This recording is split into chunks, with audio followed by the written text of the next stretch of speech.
Second Variety, Part 1, or Screamers by PhilipKDick. The Russian soldier made his way nervously up the rugged side of the hill, holding his gun ready. He glanced around him, locking his dry lips, his face set. From time to time, he reached up a gloved hand and wiped perspiration from his neck, pushing down his coat collar. Eric turned to Corporal Leone. Want him? Or can I have him? He adjusted the view sight so the Russian's features squarely filled the glass, the lines cutting across his hard, sombre features. Leone considered. The Russian was close, moving rapidly, almost running. Don't fire, wait! Leone tensed. I don't think we're needed. The Russian increased his pace, kicking ash and piles of debris out of his way. He reached the top of the hill and stopped, panting, staring around him. The sky was overcast with drifting clouds of grey particles. Bare trunks of trees jutted up occasionally. The ground was level and bare, rubble strewn with the ruins of buildings standing here and there like yellowing skulls. The Russian was uneasy. He knew something was wrong. He started down the hill. Now he was only a few paces away from the bunker. Eric was getting fidgety. He played with his pistol, glancing at Leone. Don't worry, Leone said. He won't get here. They'll take care of him. Are you sure? He's got damn far. They hang around close to the bunker. He's getting into the bad part. Get set. The Russian began to hurry, sliding down the hill, his boots sinking into the heaps of grey ash, trying to keep his gun up. He stopped for a moment, lifting his field glasses to his face. He's looking right at us, Eric said. The Russian came on. They could see his eyes like two blue stones. His mouth was open a little. He needed a shave. His chin was stubbled. On one bony cheek was a square of tape showing blue to the edge, a fungoid spot. His coat was muddy and torn. One glove was missing. As he ran, his belt counter bounced up and down against him. Leone touched Eric's arm. Here, one comes. Across the ground, something small and metallic came, flashing in the dull sunlight of midday. A metal sphere. It raced up the hill after the Russian, its treads flying. It was small, one of the baby ones. Its claws were out, two razor projections spinning in a blur of white steel. The Russian heard it. He turned, instantly firing.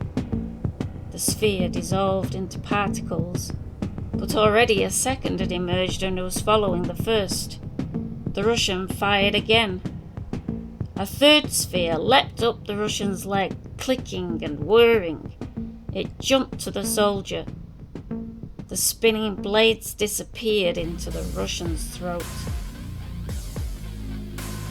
Eric relaxed. Well, that's that. God, those damn things give me the creeps. Sometimes I think we were better off before them. If we hadn't invented them, they would have. Leone lit a cigarette shakily. Wonder why a Russian would come all this way alone. Didn't see anyone covering him. Lieutenant Scott came slipping up the tunnel into the bunker. What happened? Something entered the screen. And Ivan? Just one? Eric brought the view screen around. Scott peered into it. Now there were numerous metal spheres crawling over the prostrate body, dull metal globes clicking and whirring, sawing up the Russian into small parts to be carried away. What a lot of claws, Scott murmured. They came like flies. Not much game for them anymore. Scott pushed the sight away, disgusted. Like flies. I wonder why he was out here. They know we have claws all around. A larger robot had joined the smaller spheres.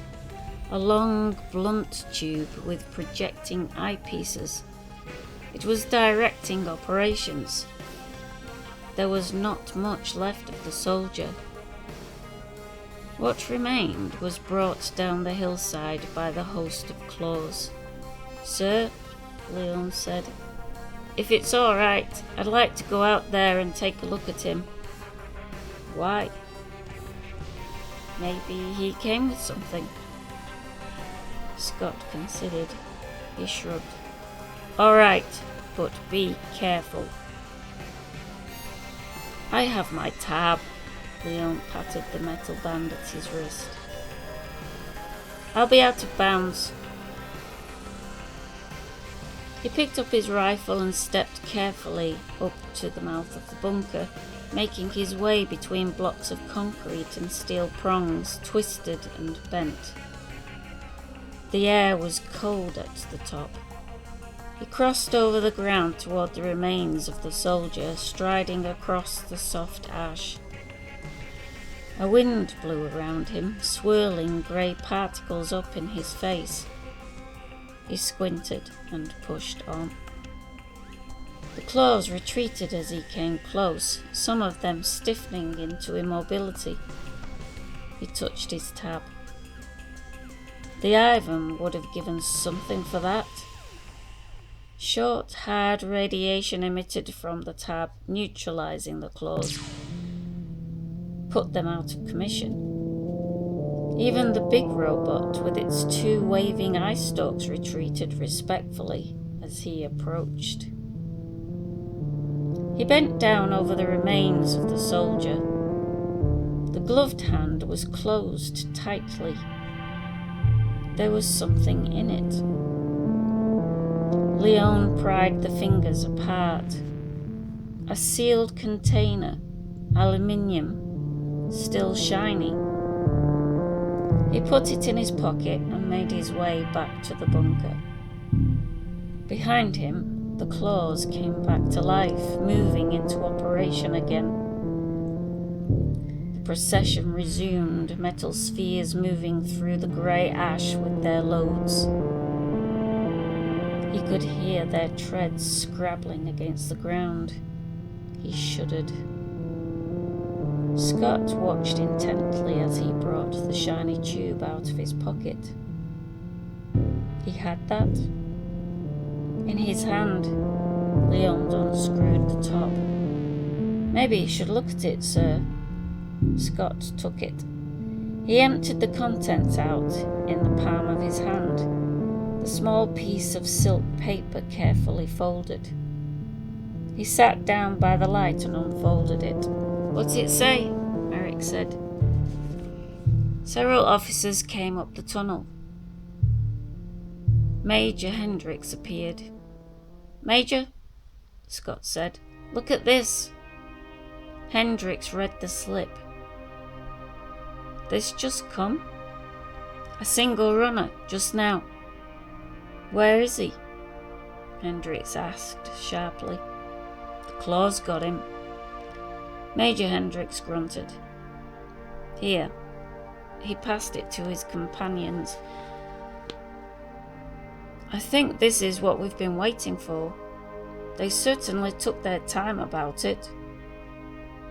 So they want to talk terms, Scott said. Are we going along with them? That's not for us to decide, Hendricks sat down. Where's the communications officer? I want the moon base.